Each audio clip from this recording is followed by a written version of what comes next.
The grandmaster does not think about chess the way you do. When you look at a board, you see pieces, he sees time. Every move is not a move. It is a negotiation with the future. And here is the part nobody tells you about people who think like that in the real world. They are not always the smartest people in the room. They are just playing a different game than the one you think you are watching. Let me show you what I mean. In 1997, IBM's Deep Blue beat Garry Kasparov. The world called it a triumph of machine over man. Kasparov called it something else. He said Deep Blue did not understand chess, it just never got tired of calculating. Two completely different things. One was intelligence, the other was endurance disguised as intelligence. Sound familiar? Because right now, in markets, in business, in every system that controls your money and your attention, there are entities doing exactly what Deep Blue did. Not thinking, just calculating. Faster than you, longer than you, without the one thing that slows them down. Emotion.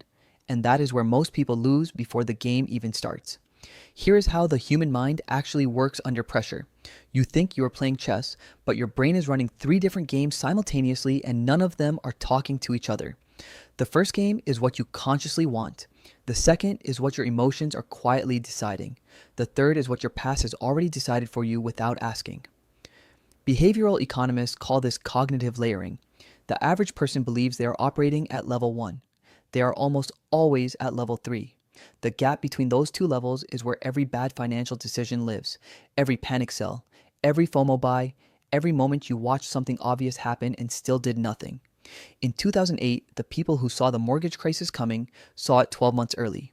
Most of them still lost money because knowing is not the same as acting, and acting is not the same as acting at the right time.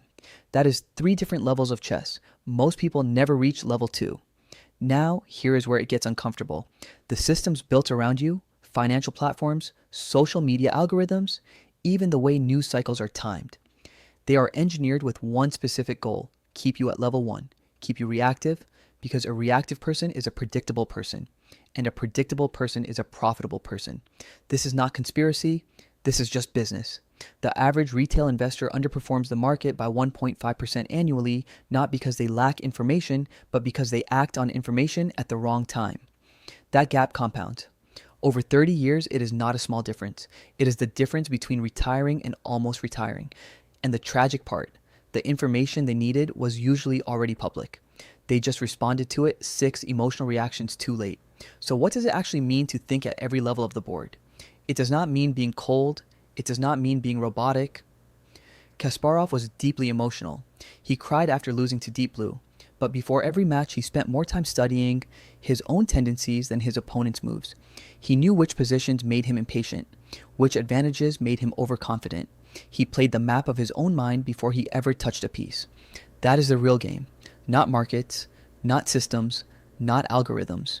You, your reaction speed, your emotional lag, the 3 seconds between something happening and you deciding what it means. That window is where fortunes are made and lost every single day. The Grandmaster does not have better information than you. He just knows exactly which level of his own mind is speaking at any given moment. The real question is not whether you can learn to think like that. The question is whether you even know which level you are on right now.